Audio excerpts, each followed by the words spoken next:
이제 우리 예수님께서 계속해서 이제 자신의 가심과 성령의 오심에 대해서 말씀을 나누고 있고, 이제 오늘은 다시 이 가심과 오심 그 사이에 있는 자신에 관한 일, 또 그것이 제자들과 무슨 상관이 있는지에 대해서도 말씀을 하시는데, 16절 조금 있으면 너희가 나를 보지 못하겠고 또 조금 있으면 나를 보리라 하신다. 이거는 이제 알겠죠? 조금 있으면은 나를 보지 못하겠고, 이거는 뭘 말씀하시는 거라고요? 예수님이 십자가의 죽으심, 그 다음에 또 조금 있으면 나를 본다는 거는 부활. 이건 이제 저 가까이는, 그러면 이제 제일 가까이는 이 조금 있으면이라는 이것이 예수님 십자가의 죽으심과 부활에 대한 말씀이다.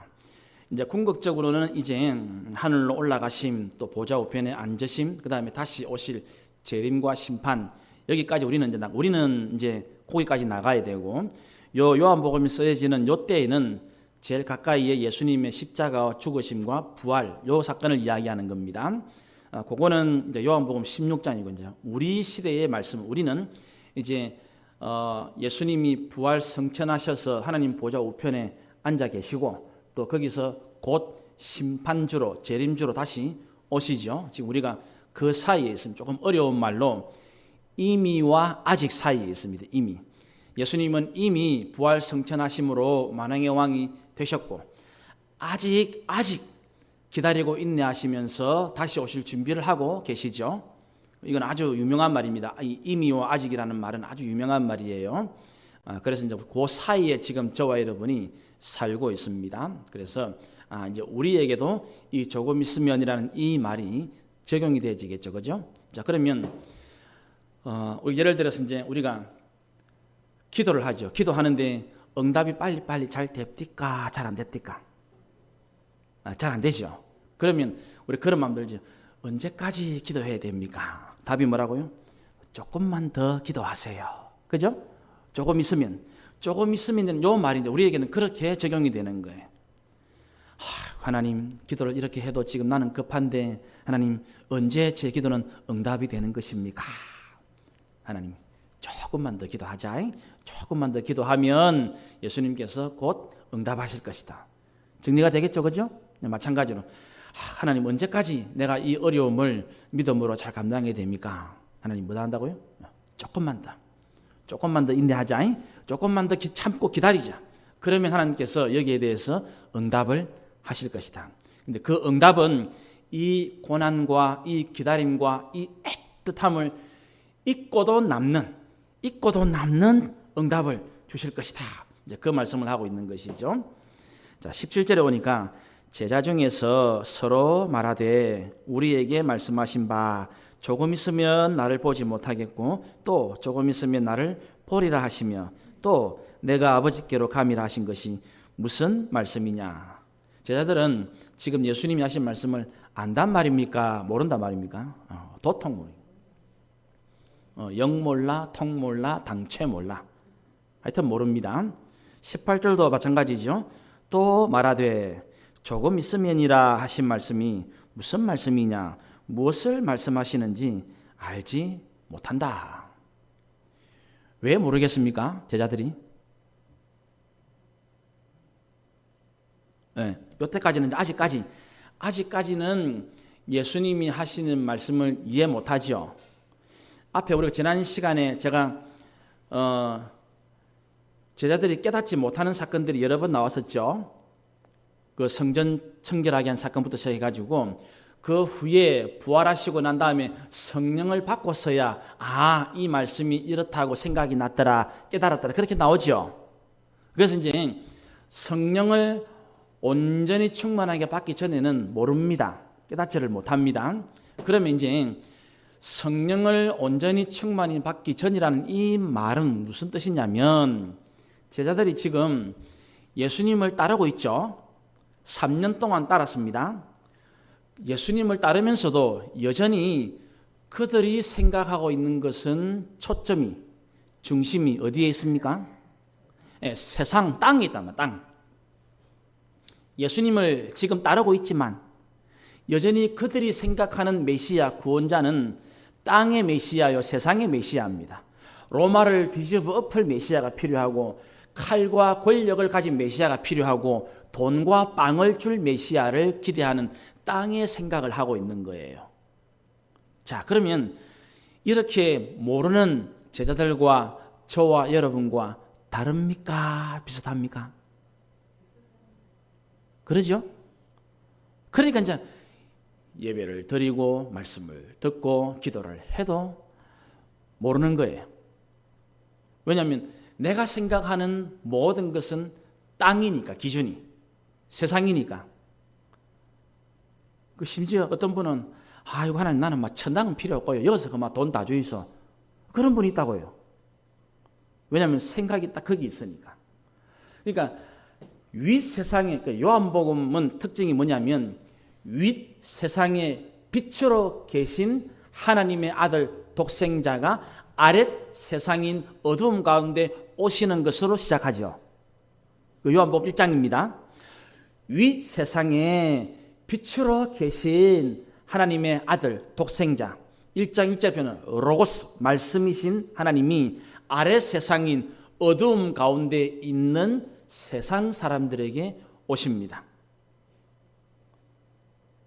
이게 딱 명확하게 구분이 되어집니다. 그래서 예수님이 그 니고데모를 만났을 때에 거듭난다는 말씀 아시죠? 거듭난다는 말은 원래 헬라 말 뜻은 위로부터 난다는 말이, 위로부터, 그 뜻이 위에서부터. 그러니까 아래 세상에서는 절대로 거듭나는 일이 없습니다. 세상에서는, 땅에서는 아무리 돈을 많이 벌어도 그 돈이 우리를 구원해 주지 못합니다. 아무리 세상에서 공부를 잘하고 성공해도 그 세상 것이 저와 여러분의 삶을 구원해 주지 못한다는 말입니다. 오직 죄사함과 거듭남과 구원은 위로부터만 되어져요. 그 위에서부터 오신 분이 누구라고요? 예수님.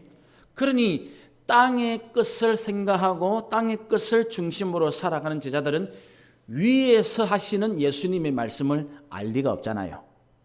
정리되겠죠? 이것이 이제 저와 여러분의 신앙과 삶을 잘 분별해내는 기준이 되기도 한다는 말입니다. 내가 예수를 아무리 믿는데도 불구하고 왜 나는 하나님 말씀 읽어도 잘 깨닫지 못할까?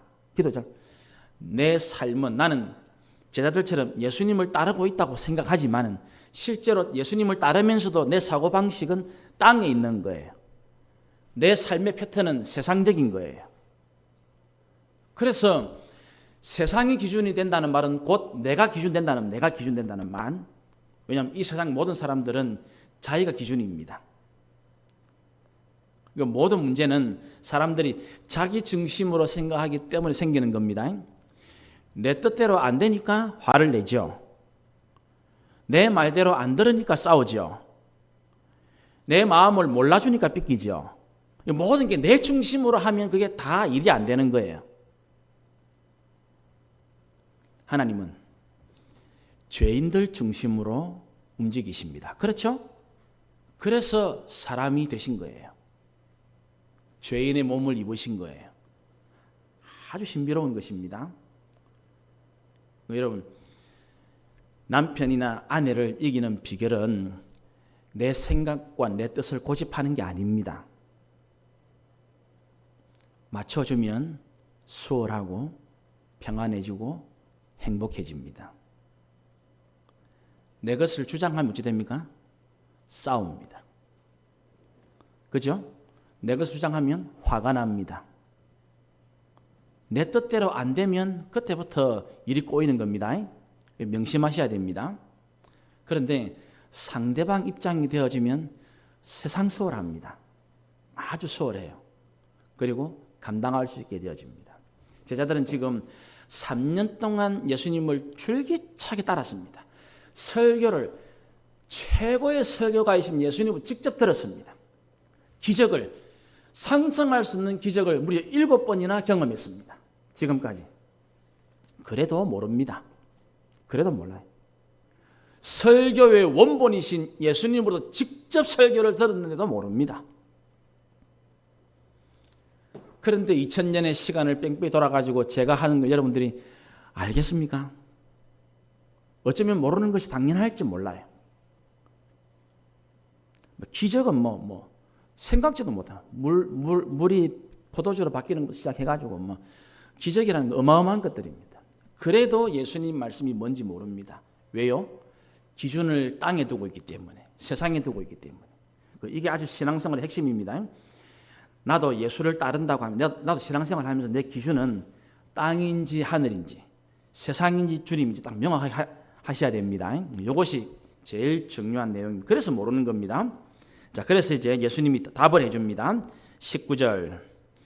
예수께서 그 묻고자 함을 아시고, 무슨 말인지 모르니까 질문한단 말입니다.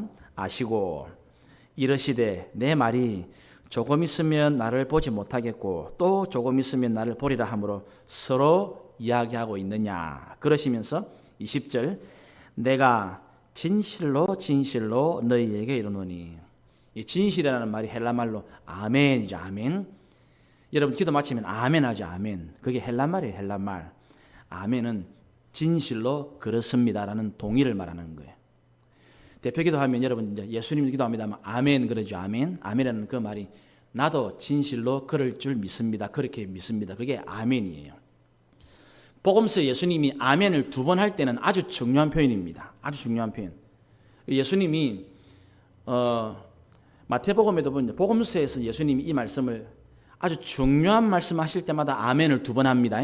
진실로 진실로 내가 너희에게 말하는데, 이 아멘을 2번 쓰시는 분, 그 부분 아주 중요한 말씀. 마태복음에도 굉장히 많이 나옵니다. 마태복음 특히 산상설교에 굉장히 많이 나오죠. 아주 많이, 아주 중요한 부분. 예수님께서 이 아멘을 2번 씁니다. 그러면서 뭐라고만, 너희는 곡하고 애통하겠으나 세상은 기뻐하리라. 예수님이 십자가에 못 박히실 때에 제자들은 곡하고 애통하지요. 세상은 기뻐하죠. 딱 그 말씀입니다. 그러니까 이제 어렵지 않죠. 하나님 말씀을 계속 꾸준히 들으면 하나님 말씀이 정리가 잘 됩니다. 예수님이 곧 십자가에 죽으실 터인데 그 조금 있으면의 첫 번째 사건, 십자가 사건을 보면 너희는, 제자들은 곡하고 애통할 것이고, 그러나 그 예수님의 십자가를 보고 있는 세상은 기뻐한다. 틀림없는 말씀이죠. 그 다음에 너희는 근심하겠으나 너희 근심이 도리어 기쁨이 되리라. 부활을 말씀하시는 거죠. 예수님이 십자가에 죽으셨다가 그날 안식일 예비를 내가 빨리 내려가지고 아리마대 사람 요셉의 빈무덤에 장사되고 난 다음에 여인들도 근심하면서 기다리죠. 안식 후 첫날을. 왜냐하면 예수님 이제 십자가 당했으니까 이제 시신 부패를 방지하기 위해서 향품을 써야 되는데 안식일 때문에 지금 아무것도 못하고 있는 거예요. 근심합니다. 예수님이 부활했다는 소식이 들려지고 전파되었지만 여전히 제자들은 근심하죠. 그러나 부활하신 예수님을 만나고 성령을 받고 나서는 기뻐하죠. 그러니까 딱 이 말씀에 너희는 근심하겠지만 그 근심이 곧 기쁨이 되어진다. 예수님의 부활을 말합니다. 그러니까 명확하게 말씀하십니다. 자, 그러면서 이거를 예를 들어서 제일 알기 쉬운 예를 들어 설명합니다. 21절. 여자가 해산하게 되면 그 때가 이르렀으므로 근심한다. 이제 출산일이 다가오면 근심하죠. 어쨌든 걱정합니다. 저는 이제 임신은 오래 했지만 출산은 아직 못 해봤어요. 잘 몰라요, 사실은. 제 아내 이제 애 놓는 걸 제가 둘째 놓을 때는 제가 우리 청년들 데리고 수련회 가 있어가지고 그 작은 아이는 제가 우리 청년들 데리고 수련 이제 성군신 마치고 바로 이제 요 옆에 사천 쪽에 있는 기도원에 이제 수련회를 청년들 데리고 왔거든요. 1998년 12월 31일 성군신이 다 끝나고 1999년 아침 9시 채 안 됐는데 둘째가 태어났다고 전화가 왔어요. 연락이 왔어요. 그러니까 불과 그 며칠 하긴 한 일주일 정도면 원래 예정일이 그 작은 아이가 예정일이 원래 성탄절 예수님하고 같이 놀라다가 일주일 밀렸어요. 그래가지고 1월 1일 날 태어났습니다. 그때는 수련 때문에 모르겠고 이제 큰애 놀 때는 이거 새벽부터 양수가 터져가지고 하루 넘도록 진통을 했어요. 굉장히 너무너무 힘들었어요. 첫째 놓을 때는. 애도 뭐 작지가 않으니까. 애가 처음 태어났는데 그 한 4kg 가까이 되었는데 머리 반, 몸 반 그렇더라고요. 그 태어나서 진짜로 머리가 무거워가지고 많이 넘어졌어요, 애가. 그 얼마나 두근두근한지 몰라요. 첫 아이 놓을 때는. 그 이제 막 이제 만삭이 되어가지고 이제 곧 오늘 내일 하고 있을 때는 너무너무 근심이 되고 두렵죠. 그게 마음이에요. 여자가 해산할 때가 이르게 되었으면 근심한다. 큰 근심은. 그렇지만 애를 낳으면 세상에 사람 태어난 기쁨으로 말미암아 그 고통은 다시 기억하지 않는다. 금방 진통을 하면서 막 이제 마지막 힘을 쓰고 있는데 애가 나와가지고 울음을 탁 터뜨리면 그 땀범벅이 된 채로 웃죠, 엄마는. 애 울음소리 딱 들으면. 그렇게 지금 진을 다 뺐는데 그렇게 땀을 펄펄 흘리고 그렇게 용을 써가지고 애를 딱 태어났는데 울음소리 들으면 그 땀범벅, 그 고통스러운 그 찡그린 얼굴이 금방 웃음으로 바뀌어집니다. 참 신비롭죠. 이런 말씀 보면 참 하나님이 우리를 만드신 것이 틀림없다 싶어요. 왜냐하면 너무 정확한 말씀이니까. 그래서 참 그 애가 그 해산의 고통을 하는 것은 너무너무 두려움과 근심이 가. 그러면 예수님의 십자가와 부활이 뭐라면 십자가 부활이 자 그러면 설명을 합니다. 22절 지금은 너희가 근심하나 내가 다시 너희를 볼 것인데 부활하신다는 말이죠. 부활함으로 너희를 볼 것인데 너희 마음이 기쁠 것이요 너희 기쁨을 빼앗을 자가 없다. 그러면 예수님이 십자가에 죽으시고 부활하니 부활 사건은 뭐란 말입니까? 새 생명을 알리는, 새 시대를 알리는, 새 역사를 알리는 새로운 하나님의 나라를 선포하는 사건이란 말이에요. 예수님 자신이 부활의 첫 열매가 되시고 이 부활의 주님을 선두로 첫 열매로 해가지고 새로운 하나님의 나라가 출발되어지는 거예요. 새로운 생명의 역사가 시작되어지는 거예요. 놀라운 일이 벌어요. 그래서 그 예수 그리스도를 만나면 이제는 이전의 그 근심과 고통은 싹 다 잊어버리는 이런 은혜와 복을 누리게 되어진다는 거예요. 그것을 매번 기념하는 날이 예배 시간. 원래는 여러분 이제 예수님이 부활하시고 난 다음에는 초대교회는 주일날 모으죠. 주의 날에.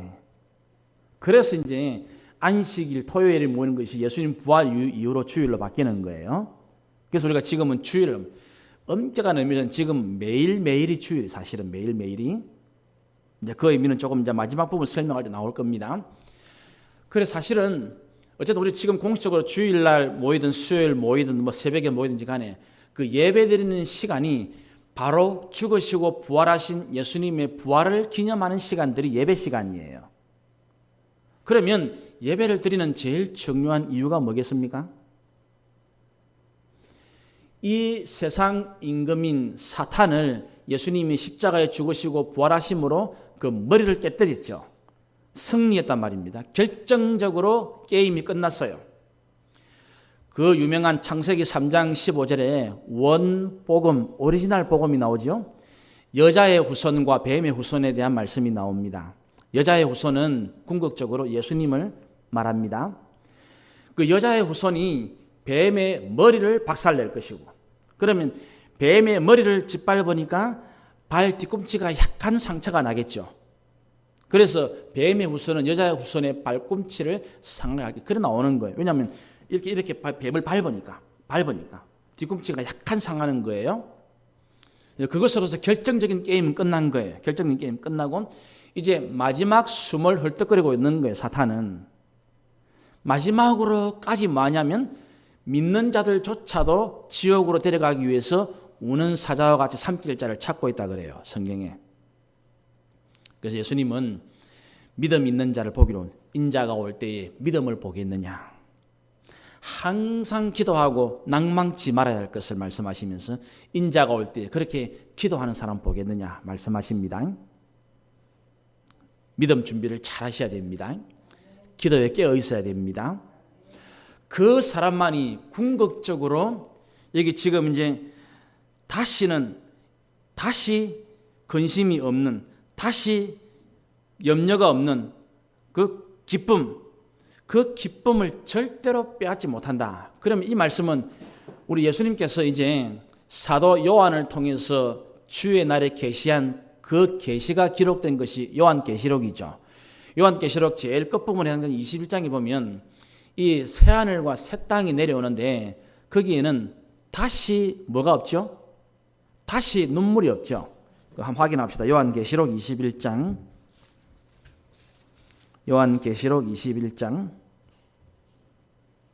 1절부터 4절까지 보겠습니다.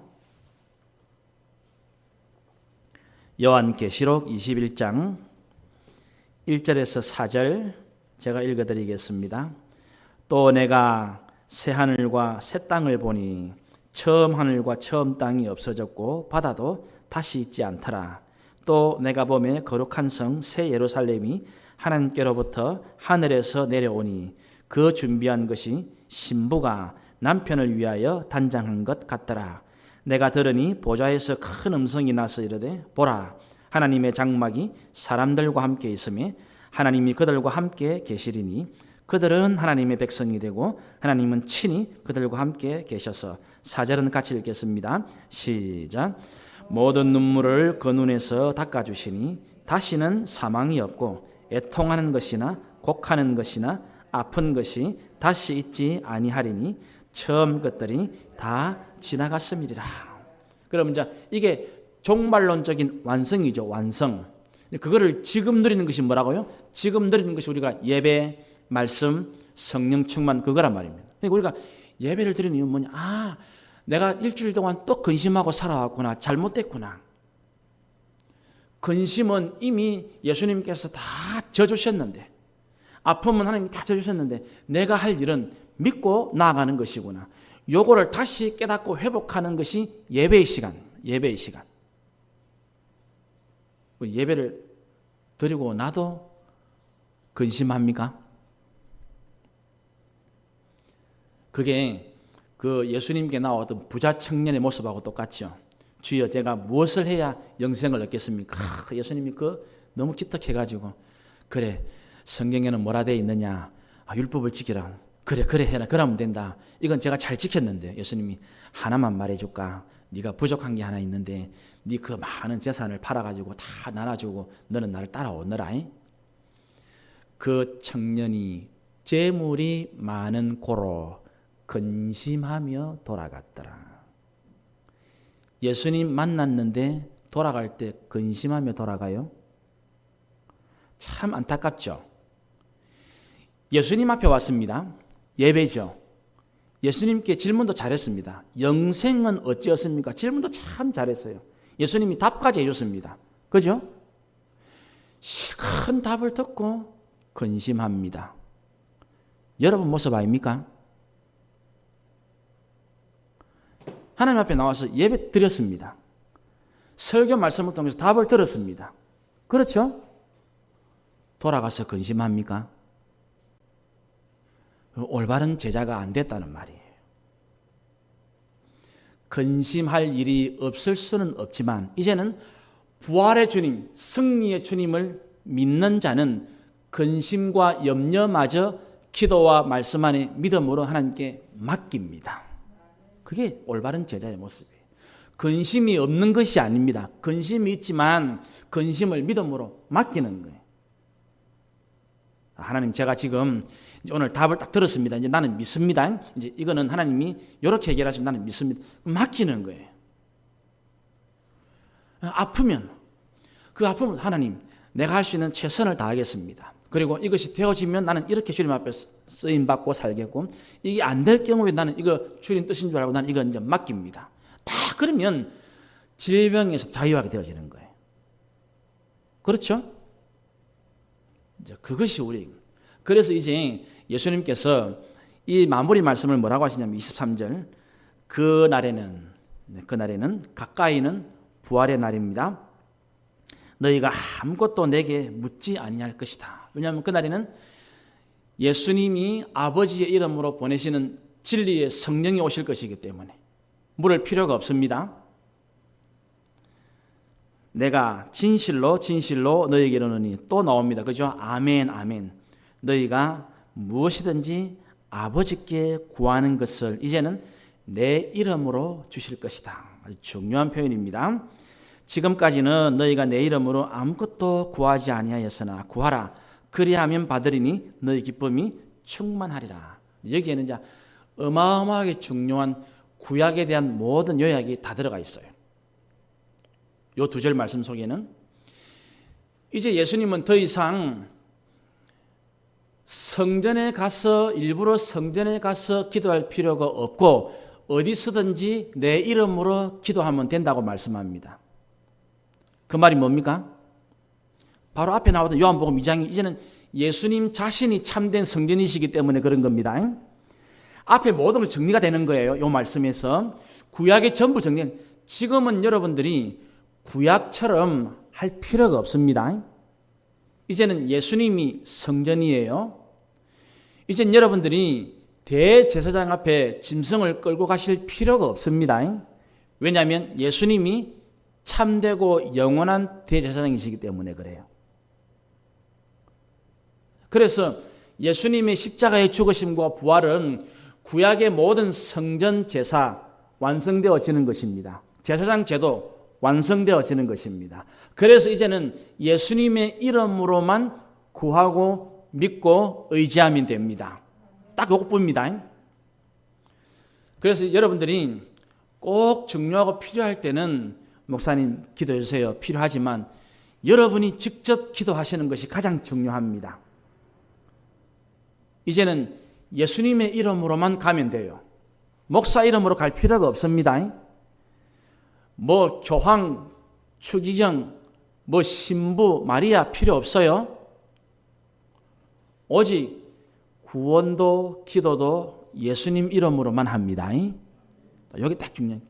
지금 이 말씀은 구약에 있는 모든 것이 이제 예수님의 십자가의 죽으심과 부활을 통해서 완성이 되는 거예요. 완성이 되는 거예요. 이제는 예수님이 참된 성전이시니까. 그래서 이제는 굳이 성전에까지 나아가지 않은 구약에는 우리가 이제 지금 여호수아서 하고 있는데 나중에 이제 그 땅 분배를 하면 그 가나안 땅에는 중앙성소가 있어요. 중앙성소 실로에 있어요. 나중에 이제 이 다윗과 솔로몬 때에는 이제 예루살렘에 성전이 지어지지만 그 전에는 실로라는 곳에 중앙성소가 있어요. 지금은 뭐 실로든 예루살렘이든 갈 필요가 없습니다. 지금은 예수님으로만 예수님으로만. 그러니까 이 말씀 속에는 이제는 너희들이 내 이름으로 앞에 나왔던 요한복음 전체를 싹 정리하고 구약 전체를 싹 정리하는 너무너무 놀라운 말씀이에요.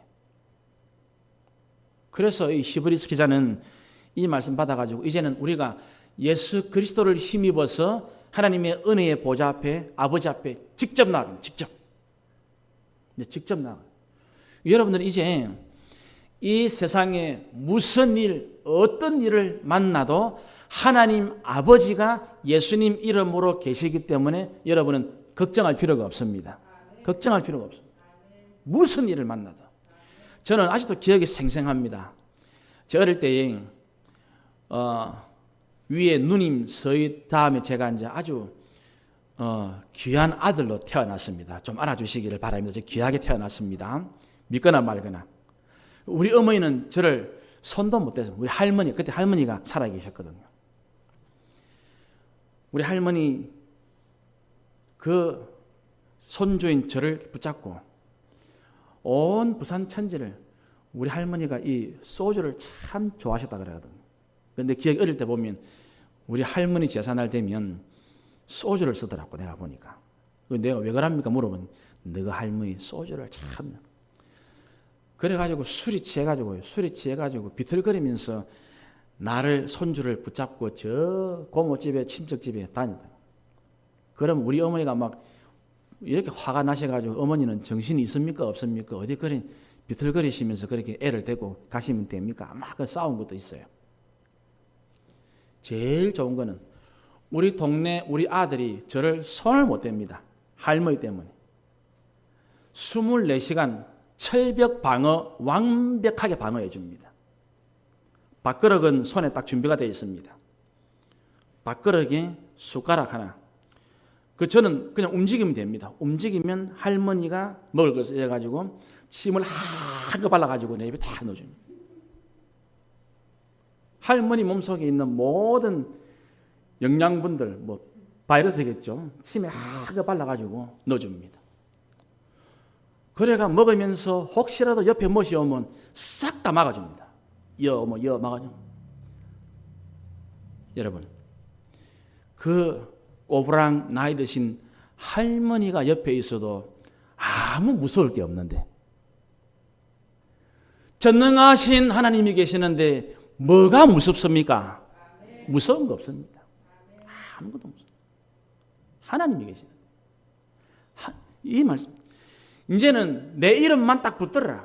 이제는 예수님, 제가 이거 할 때 늘 강조. 그러니까 우리 기도할 때에 예수님 이름은 딴 거 없습니다. 여러분, 은행 가서 여러분이 원하는 돈 뺄 때에 아이고 저를 모릅니까? 내가 이 통영 토백인데요. 내가 사실은 이렇게 옷을 입고 와서 그렇지 내가 아무개입니다. 아무 소용 없습니다. 뭐만 맞으면 됩니까? 비밀번호만 맞으면 아무 소리 안 해도 돈이 나옵니다. 내가 누구냐고 말할 필요가 없습니다. 알아달라고 할 필요가 없습니다. 나를 왜 모르요? 그냥 할 필요가 없습니다. 아무 소리 안 하고 비밀번호 딱 누르면 내가 원하는 돈이 나옵니다. 예수 이름은 비밀번호입니다. 비밀번호. 그거 누르면 그 이야기 하신 언제는 내 이름으로 뭐든지 해라. 왜냐하면 딱 예수님 이름 누르면 하나님께서 그 기도를 들으시거든. 그러면 딱 들어놨다가 하나님의 때에 정확하게 응답해 줍니다. 우리 하나님은 늦게 오시는 법도 없고 빨리 오시는 법도 없고 정확하게 옵니다. 저는 참 목사지만 이 신앙생활을 하면 할수록 신비로워요. 하나님은 정말 우리는 항상 응답이 빨리 왔으면 좋겠다 싶으죠. 그건 전부 우리 생각. 하나님은 정확합니다. 얼마나 놀라운 분인지 모릅니다. 그 말씀하시는 거예요. 예수님이 이제는 비밀번호가 바뀌었다. 구약에는 성전이 비밀번호였습니다. 눈에 보이는 성막, 눈에 보이는 건물로 성전. 구약에는 제사장이 가져오는 그 짐승의 피가 비밀번호였습니다. 이제는 성전도 피도 예수님이 싹 다 완성했습니다. 그렇죠? 이제는 예수님 자신, 예수님의 몸이 성전이어서 십자가예요. 그 십자가에서 피를 다 흘렸습니다. 이제는 짐승의 피, 예수님한테서 싹 다 완성돼가지고 이제는 비밀번호가 예수님으로 바뀌었습니다. 그 가 있는데 뭔 걱정을 합니까? 그러죠? 이제 나는 비밀번호를 알았는데 그거 알고 있으면 그건 눌리면 하나님이 들으신단 말입니다. 하나님이 딱 들어놨다가 딱 정확한 때에 응답해 줍니다. 여러분 이제 지금은 뭘 잘 몰라가지고 근심하며 염려할 수 있습니다. 근데 오늘 이 말씀 딱 듣고 나서 이걸 딱 정리하셔야 됩니다. 이제 나는 부활하신 예수님 만난 사람이구나. 이제 나는 성령 받은 사람. 그날에는 너희가 아무것도 예수님한테 물을 필요가 없다. 말할 필요 없다. 왜? 이제는 예수 이름으로 딱 됐으니까. 이제 비밀번호가 뭔지 알았으니까. 이제는 말할 필요도 없고 물을 필요도 없습니다. 그렇죠. 가서 아이고 보소, 야 내가 이래 잘생겼는데 왜 돈을 안 주요? 그럴 필요가 없단 말입니다. 제가 누군지 모릅니까? 내가 아무개 사는 아무개입니다. 말할 필요가 없습니다. 예수 이름으로 믿고 기도해 놓으시면 됩니다. 그러면 정확한 때에 열립니다. 응답이 되어집니다. 예수님 그 이야기 하십니다. 이게 지금 계속 제자들한테 이게 얼마나 중요하면 지금 이 16장에서 끊임없이 지금 계속 이야기해요. 계속. 예수님이 지금 제일 많이 하신 건 뭡니까? 이제는 내 이름을 딱 붙잡고 기도해라. 그 말이 제일 많지요. 그죠? 이거를 예수님이 지금 14장부터 끊임없이 말씀하고 있는데 이걸 안 하고 있는 성도들이 있어요? 기도를 하다 말다 그러면 안 됩니다. 규칙적으로 꾸준히 기도하십시오. 그 사람이 제일 중요한 사람입니다. 제일 중요한 사람. 제가 전에 설교할 때 기억납니까, 여러분? 예배를 드리다 말다 그러면 안 됩니다. 예배를 꾸준히, 아이들도 마찬가지, 아이들에게도 예배를 꾸준히 드리는, 모든 게 다 마찬가지. 헌금도 봉사도 성경 읽는 것도 하다 말다 그러면 안 돼요. 꾸준히, 꾸준히. 여러분, 사람은 예를 들면 지금 이제 뭐 노령연금이나 이런 거 타시는 분들이 있죠. 그게 사실은 제일 도움 많이 되죠. 왜요? 꾸준히 나오거든. 나왔다 안 나왔다 이러면 어떻게 되겠습니까? 애가 타서 안 된다고요. 그게 꾸준히 나오니까 이게 참 좋은 거예요. 여러분, 세상도 그런데 우리의 신앙이 오죽하겠습니까? 신앙생활도 꾸준히 예배를 드렸다가 말았다가, 기도를 드렸다가 말았다가, 성경을 읽었다가 말았다가. 그러니까 이게 일은 일대로 안 되고, 만날 처나, 잘 들어보세요. 했다가 안 했다가 이런 사람이 어떤 생각을 하겠습니까? 문제입니다. 자, 분명히 이 사람은 했다가 안 했다가 이렇게 하는데, 자기는 했다고 생각하겠습니까? 안 했다고 생각하겠습니까? 했다고 생각하거든. 그게 문제라는 거예요. 천에 하나 예외가 없습니다. 했다가 안 했다가 하는 사람 특징이 뭐냐면 자기는 철저까지 했다고 믿고 있어요. 이게 안 맞는 거래, 이게 지금. 아니, 누가 봐도 했다가 안 했다는 걸 뻔히 알고 있는데 본인만 모르는 거예요, 본인만. 신앙생활을 한국교회 그렇게 하는 사람들이 어마어마하게 많습니다. 그러니까 우리 생명나무교회가 딴 거 없고 예수 이름으로 일관되게 믿음으로 꾸준히 기도하고 꾸준히 말씀 순종한 요 삶만 살아가면 하나님이 가장 기뻐하시는 가장 건강한 교회가 되어지는 거예요. 우리 그렇게 나가는. 이제는 이제 딱 비밀번호가 딱 나왔으니까 예수님 이름이 비번입니다. 비번. 그러니까 이제는 염려가 생기고 걱정이 와도 이제는 요거 왔습니까? 요거는 예수님 이름이 해결합니다. 딱 가져오시면 됩니다. 뭐든지 다 가지고, 뭐든지. 막 가정의 일이든 개인 일이든 질병 일이든 물질 일이든 인간 싹 다 가져오세요. 예수님 앞에 싹 다 가져오세요. 하나님께는 능치 못할 일이 없습니다. 그래서 믿음으로 기도하는 거예요. 우리 꼭 이제부터는 예수님 이름을 믿고, 그분은 죄를 해결하신 분이고 사망 권세를 이기신 분입니다. 못하실 것이 없습니다. 대신 응답은 우리 뜻대로 안 되고 주님 뜻대로 합니다. 응답은 우리가 할 일은 믿고 기도하면 됩니다. 믿고 기도하면 뭐든지 가져오세요. 전부 다 여러분의 걱정, 염려, 근심, 기도 전부 싹 다 가져오세요. 그리고 기도해 놓으세요. 기도 딱 해놓고 나면 하나님이 정확한 때에 문이 열리면서 필요한 만큼 필요한 그거 딱 정확하게 응답해 줍니다. 이게 예수 믿는 기쁨이에요. 예수님 다시 말씀합니다. 지금까지 너희가 내 이름으로 아무것도 구하지 아니했으나 구하라. 그리하면 받을 것이고 받는 그걸 너희 기쁨이 충만하리라. 요거 원하지요? 기쁨이 충만한 신앙생활 원하지요? 예수님 이름으로 구하십시오. 받게 되어집니다. 그러면 기쁨이 충만하게 되어집니다. 이 말씀만요. 우리 마지막 절 말씀은 꼭 마음에 새기시면 오늘 이게 결론이 되어집니다. 이 말씀 꼭 붙들고 한 주간 살아가시기를 바랍니다. 기도드립시다.